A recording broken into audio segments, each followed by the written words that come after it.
Thanks very much, Alex. It's really great to be here virtually with you all. Um, it's definitely one of the things that has sort of come out of the pandemic is this idea, is this ability to sort of bring in anybody from anywhere. So so it's great to be here. I'm going to talk to you about a project that I've been working on for several years. I've been working on Martian meteorites ever since my PhD, which was 25 years ago now. I did my PhD at the University of New Mexico on meteorites from Mars because I wanted to work on samples from Mars. And so, and one of the things that has always been of interest is, can we figure out where on Mars these things actually came from?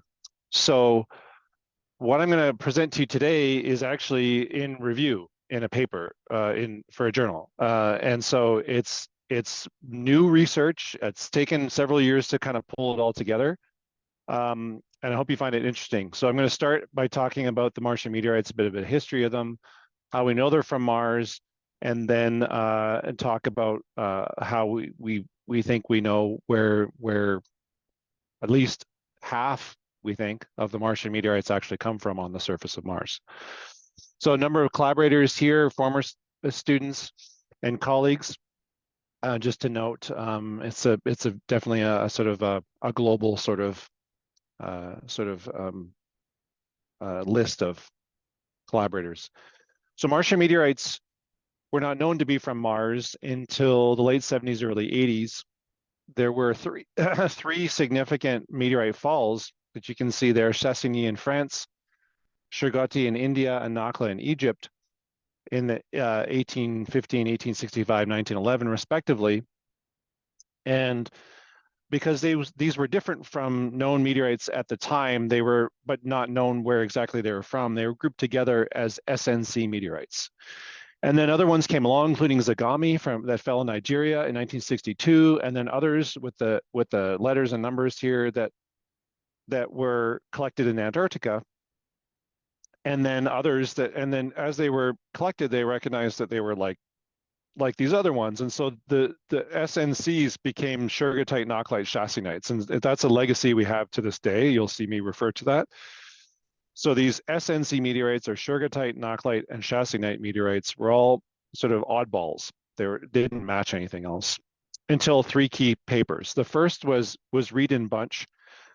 I gave a talk actually a little while ago, a couple of years ago, again, virtually GSA talk. And I think it was Alan Treeman, he might have pointed it out. But Reed and Bunch in 1975 wrote a paper about Nakhla and Lafayette. And they said that these are igneous rocks that show no simple relation to chondrites or other basaltic achondrites or lunar rocks. And I'm quoting here, they present evidence of magmatic activity occurring on a highly differentiated parent body relatively late in the history of the solar system, similar in some respects to the Earth, but they don't go so far as to say Mars. That could actually be, I don't know the whole history, that could actually be an editor thing, or, that could be a reviewer thing saying you don't have the evidence for that. But they came this close to saying that. And then McSween and Stolper wrote this paper that I've sort of excerpted from on the right here in Scientific American, where they go through the characteristics of the SNC meteorites, and they are quoted as saying this. They talk about, could it be from Io? Could it be from other places? The only alternative source of the Shergotites that we find appealing is Mars. And they point out that Mars is more likely because the age of the Shergotites are relatively young within the last billion years. So you needs to come from a place that's still volcanically active or has been up until recently. And then Bogart and Johnson followed this up by looking at gases trapped within the meteorites. And this is a table from their paper, their seminal paper, where they look at gases trapped in a Martian meteorite, elephant marine, or EET 7901. And they say that this is evidence that this is trapped Martian atmosphere. Now, the whole reason we knew that what the atmosphere of Mars looked like was from Viking. And so this is the meteorite EETA 7901 on the left after it was cut open. And those pockets that you see in here, these black pockets, are actually glassy pockets where the atmosphere is trapped. And on the right is a shot from Viking. and it had a mass spectrometer on board. It was able to analyze the Martian atmosphere, and it showed when you look at the two, they're a match. And just as an example of this, this is actually from more recently, the Curiosity rover from 2013 did an analysis. This is of one ratio of our isotopes of, in this case, argon 3638. And you can see that Viking had this big range in this analysis.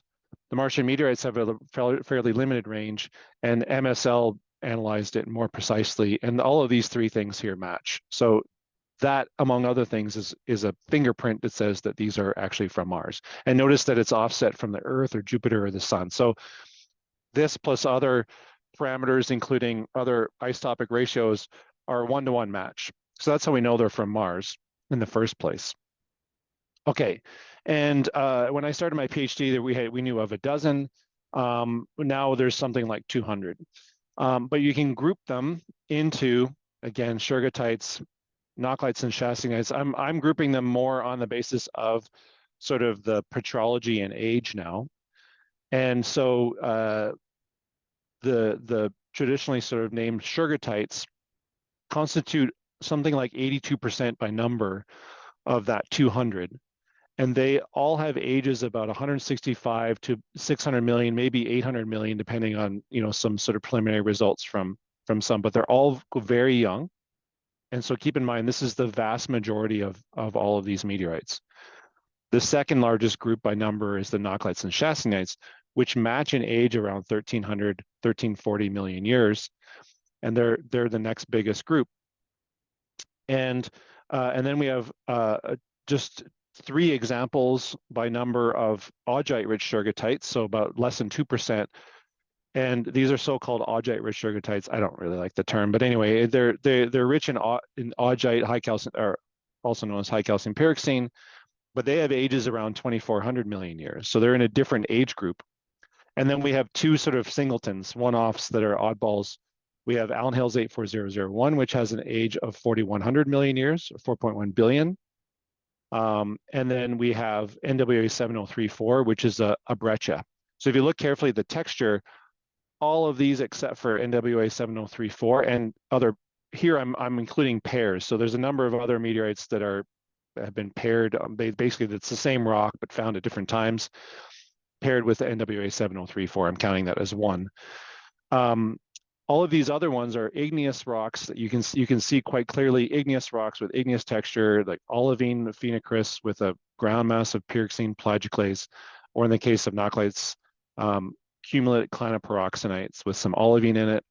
The augite-rich shergottites I mentioned. Allen Hills 84001 is an orthopyroxenite, so mostly orthopyroxene with chromite, and then these areas of crush zones. That's where a bit of carbonate was found that in the late 90s was supposedly where there was evidence of ancient Martian life. But that's a talk for another time, I guess. And then so all of these are mostly igneous rocks, except for this breccia here, which itself is still made up of clasts of igneous material. And the age here on NWA 7034, I'll come back to, but it's basically was assembled around 1500 million years, we think. But it has clasts in it that date to much older than that.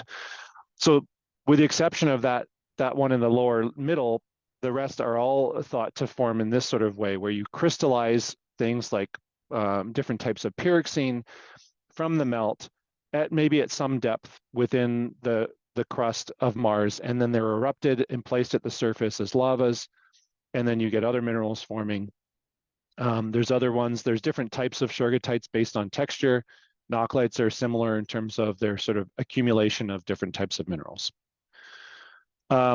And then we also have shock effects, and the shock effects we now understand to be the result of, they do 2 things. One is they cause these pockets and veins to form within the rock that overprint the igneous texture.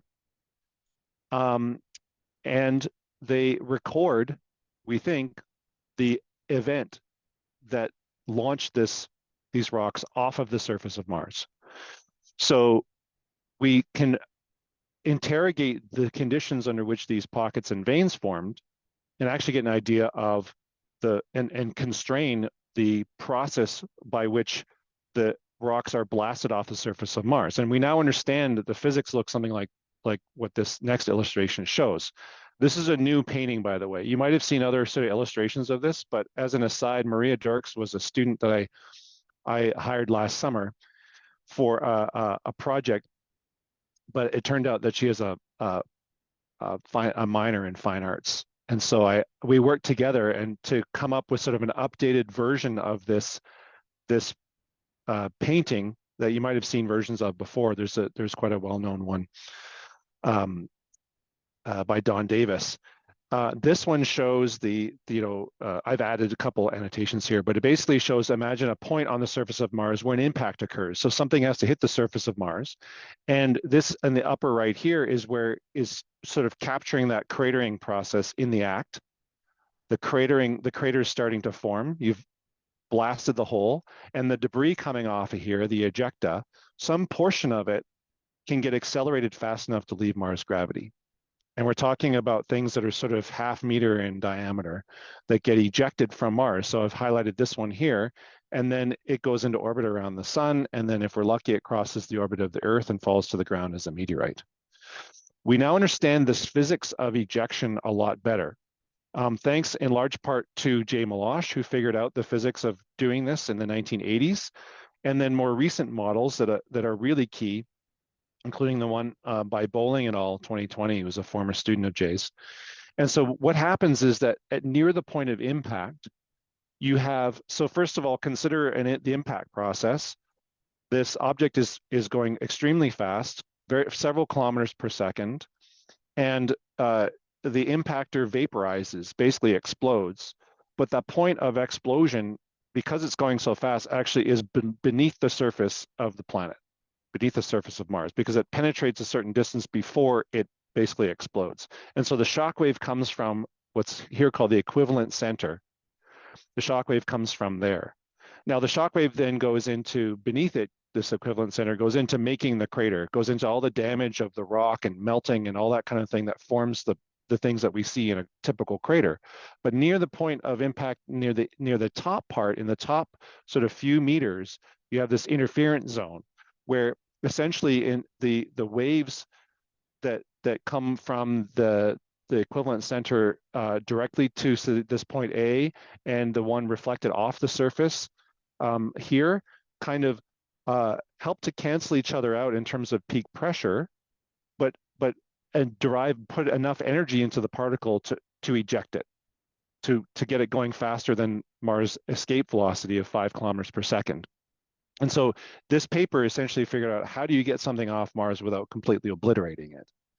And so that's what this is showing.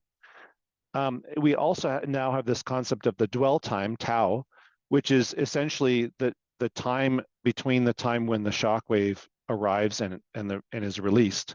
And in that time, if you have a vein or pocket forming, you can potentially have high pressure minerals. And Alex, I know some of your students are working on this exact thing, looking for high pressure polymorphs, presumably. But if you had a high pressure polymorph that formed and is preserved, it can help you constrain the duration of that dwell time. So this has been done for Martian meteorites. So this is an example here, and I won't go into detail, but you can look up this paper by Sharp et al. I think it's from GCA. And essentially by looking at by considering the phase equilibria, solidus, liquidus here, the temperature, and then looking at essentially the temperature time history at different parts in the vein or adjacent to the vein as mapped out in this meteorite, you can get an idea of how long that meteorite was at the peak pressure, or i.e. the dwell time. So in this case, the constraint is something like 100 milliseconds. It's not a great constraint in this case, so I won't go into the details, but in this case, it's about 100 milliseconds. So you can say in terms of milliseconds, how long that shock wave was. Okay, let's see. In the meantime, let me just see here. Yeah, I'm going to skip over this part because it's actually a little bit peripheral. Yeah, so I showed you that the Martian meteorites, most of them are young, and that's a key point. The NWA 7034 in pairs contains class that's very different from the others because it's a breccia, and even in this case, in this study by McCubbin et al., they identify what's called a proto-breccia class, so a breccia class within the breccia. And these contain things like zircon that people have dated and determined that the zircons are up to 4,400 million years old, and that these are throughout the rock. And so the rock was assembled at something like 1,500 million years ago, but from components that date to as early as the earliest crust of Mars potentially, and has not been altered ever since. So that sort of sets the scene in terms of what we have from the meteorite collection, and also the ejection process. Okay, now if we take a step back and we look at the Martian meteorites and compare them on this type of diagram to what we've analyzed at the surface of Mars, we can see there's some interesting things. So the SNCs are shown down here. And I've listed here 165 to 1,300 million years because we're including the Shergottites, Knocklites, Chassinites. NWA 8159 is this one that I mentioned. That's 2,400 million years. It plots down here. Now the plot here is a typical total alkalis, so sodium, potassium versus silica diagram. It helps us that's used to sort of help classify rocks into different categories like basalts or andesites, et cetera. So the Martian meteorites are all basalts with fairly low alkalis, no matter what sort of age you're looking at. NWA 7035, which is paired with this one right here, 7533, is actually higher and sits closer to the upper crust of Mars as inferred from remote sensing. So it's kind of like a crustal rock, and that kind of makes sense considering that it comes from the surface, an ancient surface, and sort of maybe more representative. But if you look at the other ones that have been analyzed at the surface of Mars, none of them practically, all except for maybe one rock analyzed at the surface of Mars, have anything close to do with in terms of composition with these meteorites. These are from Gusev, Columbia Hills from the Mars exploration rovers, and Gale Crater from Curiosity. And they're all sitting at much higher alkali contents and higher silica. And so it's fair to say that the meteorites themselves are not representative of the Martian crust as a whole. There's a discrepancy, there's a dichotomy there between these. And we don't know exactly why. I think it's one of the most important questions that we have that we could address if we bring back samples. And so, but what it highlights is that the Martian meteorites, as wonderful as they are for the information they give us, because we have them in the lab, they're limited. I'll note also that the rocks that have been analyzed at the surface of Mars are estimated to be a lot older, 4 billion years. So maybe there's something else going on there in terms of the timing and the type of mantle source, et cetera. But there's definitely a discrepancy there, and they don't agree. So the meteorites have limitations, and we think now we understand that it's because of this process by which they're ejected from the surface. It's a violent process. And so even something like Allen Hills 84001 or 7034 breccia, it probably has some minimum level of coherency or competency that allows it to make the trip. And that this results in a sampling bias in the Martian meteorite suite. Remember the Shergottites, which are 165 to about 600 million years old, very young, make up 82% of all these almost 200 Martian meteorites. So that's telling you that that process by which they're delivered is preferentially sampling the toughest rocks that can make the trip. And by that, we can infer, based on the geology of Mars, that they make sense that they're the igneous rocks, right? The ones with nice interlocking crystals that are younger and haven't seen the aqueous activity, the water alteration activity that pervaded Mars early in its history. So that makes sense. And so we recognize that there's that limitation. Now, we also lack field context, although, like I told you, we're going to try to figure out where they're from. We don't have stromatolites either. This is a photo I took from when I taught field school in southern BC. Nice red sort of color there too. That's why I like to throw it in. If we see this with the rover, we'll definitely, you'll definitely hear about it. But all of this, it means that we need sample return. And so we need sample return, and we just try to figure out field context. And so just as an aside, and this was mentioned early on, I'm involved in the Perseverance Rover mission. We've gone almost 25 kilometers total. And we collected 20 rock samples inside these tubes that you can see here on the lower right. The core sits kind of in this area here near the right-hand side. It's about 6 centimeters long, 1.3 centimeters across. We've done this 20 times for 8 igneous and 12 sedimentary rocks. And we collected 2 regolith samples and 1 atmospheric sample. And we put down a subset of them in January of last year as a backup, and we're carrying with us most of them. And the idea is that we would pass them off to another set of missions somewhere in the later part of this decade, and that they would come back next decade. The earliest sample return is 2033. It's probably going to be pushed to a bit later. But we've done this and we're collecting these really great samples. But in the meantime, what can we do? Well, maybe we could actually figure out where all these meteorites come from as a complementary data set to what we might get back from Mars. And also, the other thing is that we've collected mostly sedimentary rocks, which we don't have in the Martian meteorite collection. Okay, previous attempts at determining the source craters have varied.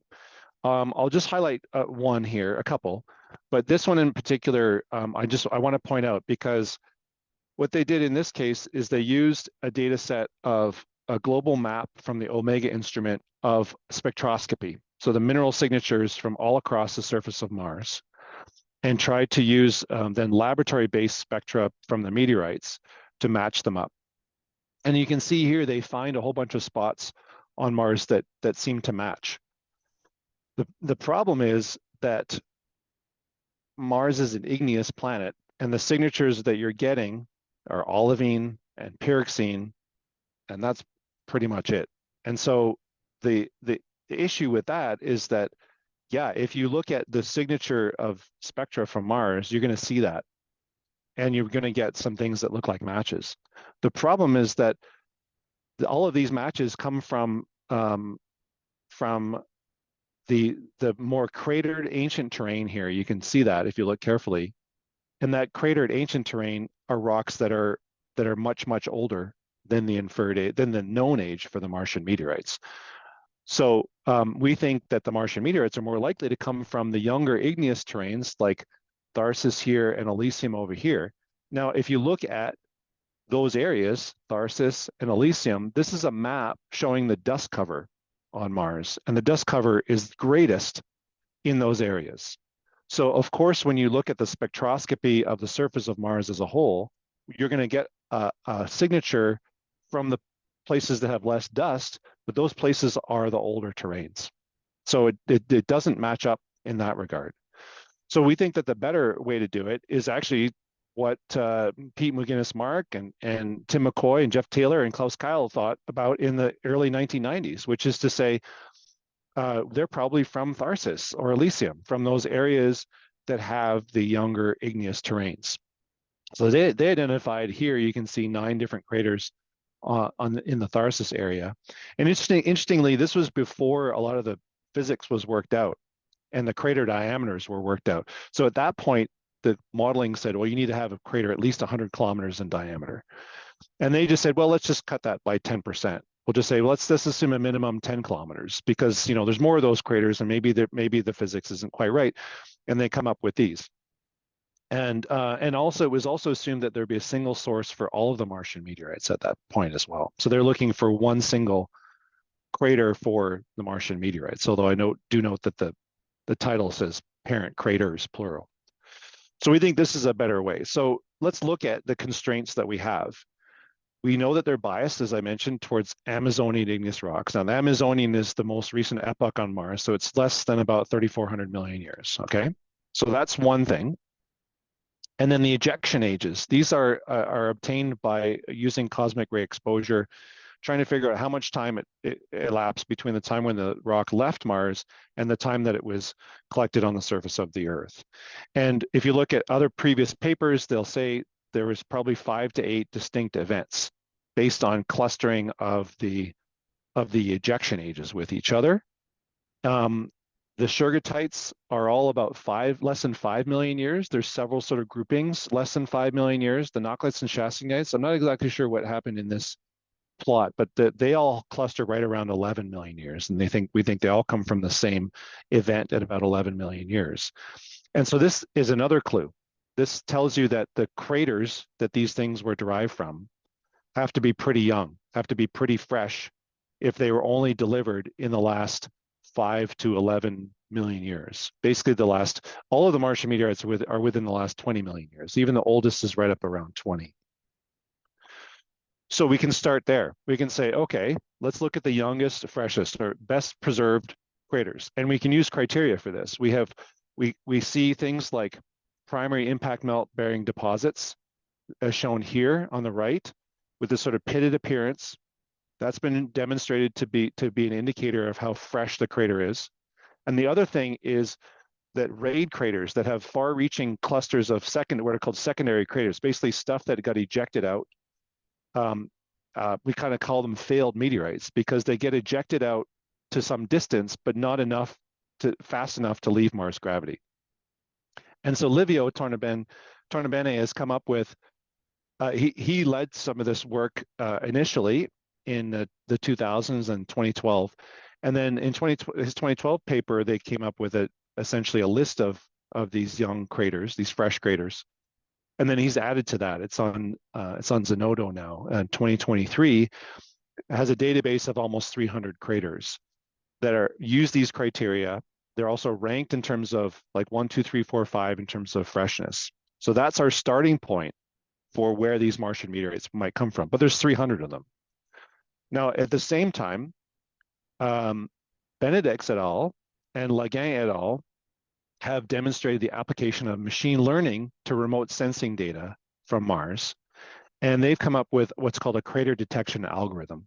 So they've been able to essentially reproduce the database of 90 million impact craters on Mars digitally by feeding in data sets. And the algorithm essentially goes, I've identified all the craters, and it plots them up. And that's what's shown here. In fact, it enables this rapid crater counting chronology that we use, the way we date surfaces. The more craters on a surface, the older that it is. But also, if you look at, for example, this one right here in the upper, this is like a heat map of these craters. And this crater right here is crater Tooting.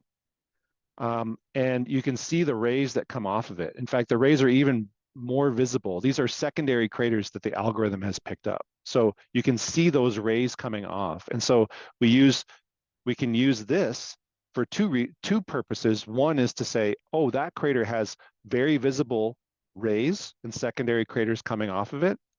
And we can use the number of craters on a given surface to estimate the age. And Laguin et al. Did this in their 2021 paper. They looked at a subset of Martian meteorites that all have ejection ages about 1 million years. They all happen to be what are called depleted sugartites, but they all have an age of 1 million years, and their crystallization ages range from about 330 to 570. And they show that, so you can see they plot this on a diagram that has the impact crater model age versus the surrounding ground, the surrounding terrain model age based on the number of craters. And right here in the middle, you can see there's a match. So where these two things overlap for the meteorites fits really well with the Tooting crater. There's a couple of different sort of, uncertainties based on the modeling, but Tooting crater falls right here within uncertainty of the age of the Tooting crater and the surrounding terrain of Tooting crater with this subset of Martian meteorites. So we combine forces basically for this particular study that I'm going to show you. So our approach is this. So we say, all right, let's take all the well-preserved craters because the meteorites were ejected, recently. And we're going to look at all the Amazonian. So that's basically shown by these boxes here. And then schematically, and then we're going to take all of the Amazonian igneous rocks, and that's been mapped as well from orbit. So that's essentially Tharsis and Elysium here. So those are volcanic units that are that young. And then we're going to also apply impact modeling that I'll talk about in a second, as well as the freshness index from Livio's database. So we're taking only the freshest of the fresh craters. So the ones that sort of rank 4 and 5 in the freshest index. Okay, and then when we do that, we take 300 fresh craters and bring it down to 15. So now we have 15 craters for what we think are 8 to 10 ejection events. Basically 8 events for the shergottites, for these young rocks that we're talking about. So now we have 15 that we're now comparing instead of 300. And then what we can do is we take the igneous age, the ejection age, and we can compare those with the crater detection algorithm-based ages that we derive from the machine learning. All right, so I'm going to show you examples. But the main thing, another key part is this impact modeling. So this is the bowling it all model. This is, I think, this is what precipitated all this. This is basically the missing link, because what this does is, so what you're seeing here is an impactor hitting the surface of Mars. And then there's this small material in that spallation zone that escapes from Mars. And in the inset, it's blown up. So now we have the depth and we have basically the scale of the stuff that gets ejected, okay? But within that volume, we can model the dwell time, forward model the dwell time for a given impactor of a given size. We can say, okay, here are the range of dwell times that we see for all the stuff that gets ejected. And let's compare that with the pressures and dwell time, peak pressure and dwell time that, say, Zagami saw, like any one of our meteorites where we have that from the damage in the meteorite, from the shock metamorphism in the meteorite. So this little slice right here for this particular example is the material that it was ejected from this crater for this impactor of that size that matches what we see in the meteorite. All right, now this is an eye chart, so I'm just going to walk you through it. I think it helps to put the box on here to break it up. But if you look on the left-hand side, these are the meteorites that we're able to work with. So we had to choose the ones. Fortunately, we have a number of meteorites that are different ages and different ejection ages. Note that Elephant Moraine has an ejection age of 0.6 million years. Zagami in Los Angeles are about 3 million years. Teesint is 1 million year. Chassigny is 11, and NWA 8159 is also around 1 million year. Okay, so these cover a range of ejection ages and a range of crystallization ages. But the key thing is that we had to have the dwell time and the bulk pressure estimated from previous studies. So there had to be that information. So we're kind of limited in terms of what we could apply this to. So you can see the dwell time here in milliseconds, and then the bulk pressure. So that's the input that we go into the model. And then the model output is a range of impactor radius, which is basically the crater diameter range, okay? Because you can use an equation to translate your impactor diameter to the size of the crater that it would make. And we make an adjustment for the fact that it's modeled at a vertical and most impacts are at a 45. So we have an effective crater diameter range that we come up with. So for example, for Zagami, then the effective crater diameter range is 11 to 33 kilometers across, okay? And then we take our 15 fresh craters that we've identified with the top freshness index, okay? And some of them, there's very little additional constraints. So Chassigny, anyway, you would find all 15 craters could be the source of these. But look at Zagami, because of this limit on the effective crater diameter, it drops it down to 8. So now we have 8 potential craters that could be the sources of the Zagami meteorite. And then the other interesting thing is that the burial depth, the model is very sensitive to the burial depth. So of the craters that we identify that could be the sources, in this case, say of Zagami, we model the maximum depth that rock could have been buried before it was ejected. And for Zagami, it's between 1.4 and 5.3 meters. So pretty close to the surface. Okay, so we then have these additional constraints, and now what we can do is we can start to identify specific craters that could be the sources of specific meteorites. So for Zagami, for example, there's a number of sources shown here. I've crossed off Zunil because it was originally on the list, and then we took it off because it actually doesn't fall within the range of crater sizes. I also have to update this diagram, but anyway, these are some of the possible sources for Zagami. But we can also say, based on the model, these could also be the sources of the other 5 meteorites as an overlap. However, the ejection age is different.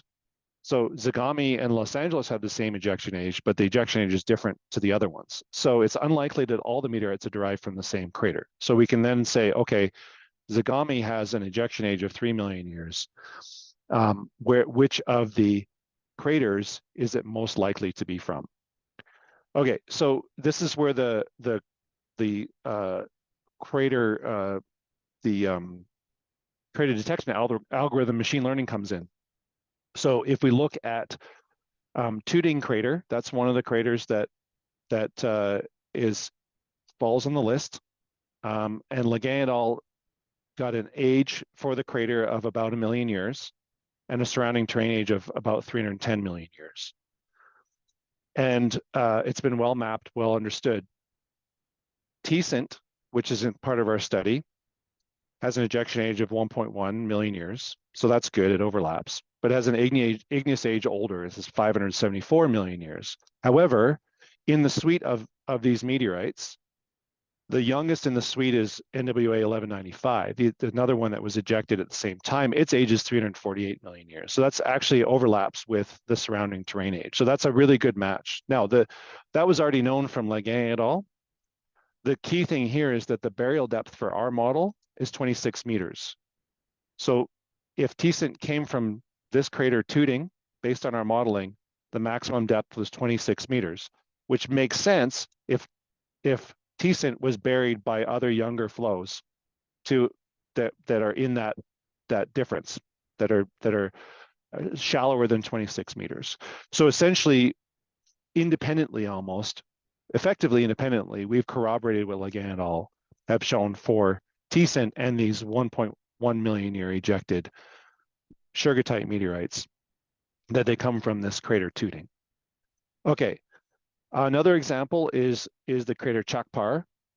This is actually, Livio helped to name this crater as part of this study. Now, Leguin et al. This is located in Tharsis. It's kind of north and east of Ascraeus Mons, sort of sits on lava flows from Ascraeus Mons. And Leguin et al. Got a crater age of about 0.4 million years for the crater, and the surrounding terrain age of 540 million years. Now, Elephant Moraine has an ejection age of 0.6 within error of this crater age. So that's a good thing. The igneous age, though, is much younger. However, based on my former master's student mapping, he showed that if you look carefully at this crater, if you look, this is in green is the ejecta, but if you look carefully, there's a lava flow that comes out from underneath the ejecta. And this lava flow is much younger than the surrounding terrain. It's almost impossible to get an actual sort of crater counting age of the lava flow because it's so small. There's big errors. But if you consider that it sits right there at the surface, overtopping the surrounding area, we think, and also the burial depth based on the model is about 8 meters. We think that Elephant Moraine comes from that young flow that is mapped as being at the surface in this area. Okay, and then a third example I'll give you is Domini crater. And this is a 14-kilometer diameter crater in Elysium. And it has a crater age that's quite uncertain. So there's a lot of uncertainty on that, 4.7 plus or minus almost 2. And the surrounding terrain is about 2,700 million years. And we think that is the source of NWA 8159, based on the igneous age primarily. The ejection age doesn't match, but we also think that because there's a lot of uncertainty on the crater age itself. And also the burial depth from the model is very shallow. It's right near the surface. So it makes sense then that the igneous age of this rock would be reflected by the terrain age, the geological age of the surrounding material. So that's part of this paper that we've submitted. We'll see what the reviewers say. Another implication of all this, and this came out very early when we were studying this, is the 1 million year ejected Shergotites. Lapin et al. 2017. There's a whole bunch of them that include ISSET, NWA 1195, as well as the 2,400 million year so-called augite-rich Shergotites. which Lapen et al. Say, well, these are probably part of the same sort of volcanic system, plumbing system that's been active from 2.4 billion right up till recently. And they're all ejected at 1 million years. And so their model is essentially this, right? Like a stack where the oldest ones are at the bottom here, and then T-cent, and then the younger ones are on top of it, right? And I already mentioned T-cent is 26 meters depth, so that works out, right? However, 8159, the burial depth that we get for the crater we think it's from, Domini, is 1.6 meters. Even if we consider other craters, the maximum depth that it would be 5 meters, essentially 5.2 meters. So it's unlikely that these are from the same crater. They happen to have very similar ejection ages, but they're probably from different craters entirely. So we think that there's reasons that we decouple those two as being from distinct actual source craters. Okay, and then the last thing that I'll mention, which is kind of cool, is that we have this list of 15 craters, right, that could have produced Martian meteorites. And Zunil is a great one. Zunil is 10 kilometers diameter. It's in Elysium. It has a crater age of only 0.4 million years, but the surrounding terrain is only 33 million years old, okay? It also has nice rays that people have noticed for a long time. Livio noted in his paper in 2006. But we don't have anything that matches. So we don't have anything that no known meteorites of this age. And so there's a couple possibilities. One is that the surface properties were not conducive to that. And some modeling has been done since the Bowling et al. Paper that shows that the best possible conditions for ejection of Martian meteorites or material from the surface of Mars is nice, competent lava flows with not too thick regolith on top, not too much sort of breakdown and alteration. In other words, they have to be competent layers. So maybe there's something about this area where it's been fractured up and it's not conducive. The other interesting idea is maybe they haven't even arrived on Earth yet. Or maybe they're out there. Maybe they haven't been recognized yet as being actually from Mars. So we might end up with even younger igneous rocks that could actually be Martian. All very intriguing sort of implications. Okay, so we use a sort of systematic rule in, rule out process, as you can see, for locating the most likely source craters using multiple data sets modeling. That's why it's taken so long to kind of pull this all together. And we've identified the likely sources for 5 of the 10 sources of all Martian meteorites, 5 of the 8 of the Amazonian samples, essentially. So we think in our paper we propose that those 6 meteorites, you remember Zagami and Los Angeles, are grouped together based on their ejection age. So they basically represent 5 ejection events. We can link those to 5 most likely craters, which is essentially half of the Martian meteorites. And then there's 2 others that have been suggested. And in fact, in our study, we even suggest that some of the other ones, the other 3 that we don't know, we suggest some possibilities. So we've even narrowed those down, but we don't have the shock effects in all of those. So we're missing, or the ejection ages. So we're missing some information from the meteorites that would allow us to do this more fully. But the implications are really interesting. And one of the driving factors for this, there's 2 driving factors, I think, for this study. First is that it's really cool. We could link the meteorites to their locations and therefore their source volcanoes. And maybe we can turn around and test the volcanic models we have for places like Tharsis, for Olympus Mons, like Tooting crater is located on the western flank of Olympus Mons. It's possible that we have a whole suite of Martian meteorites then that we can say come from Tharsis, from Olympus Mons. And the other thing is the potential to calibrate this chronology that we're talking about. So in case you're not familiar, I alluded to this, but the number of craters on part of a planetary surface can be used to estimate its age. So the more craters we have, the older the age. And essentially what we've done is we've taken the cratering record for the moon and we've extrapolated to other planets with some assumptions. And this is why, sort of independent calibration is important, because the lunar cratering record is a phenomenal record, but we are assuming certain things about how it can be extended to places like Mars. So how it looks in practice is there's a model like this one over here on the right, where there's these isochrons, these lines that you see here, where the cumulative crater frequency is plotted against the crater diameter. So you basically count the craters, like I said, or the crater detection algorithm does it for you. It counts the number of craters of given sizes, and then you plot those up on something like this. And you can derive, if they fall along a sort of an isochron, like in this case about 1 billion years, then you can say that that surface is 1 billion years old, right? But again, we don't have an independent calibration of that. And that's a driver for Mars sample return. But like I said, in the meantime, maybe, and this is what the model looks like. So this is the curve that shows you the number of craters on the y-axis versus the age. And there's two different craters, so there's uncertainty. But interestingly, and I hadn't realized this when I even started thinking about this, but this curve right here essentially tells you the cratering curve at a given time frame, right? But the biggest uncertainty is in here. The biggest uncertainty is actually in the same time frame as these Martian meteorites. Because if you look at it, the uncertainty is this way, right? Plus or minus is across like this. So if you have a number of craters that you count, it could be 2.2 billion years, or it could be 1.4. Right? There's a quite a large uncertainty in that range. So maybe by applying these sorts of arguments like we have from the study, we could say, okay, well, that surface is, we've verified that surface is actually, what the model says, or we verified, or that meteorite comes from that surface, and that meteorite is 2,400 million years, and so therefore that surface is 2,400 million years, and it provides a pinning point potentially.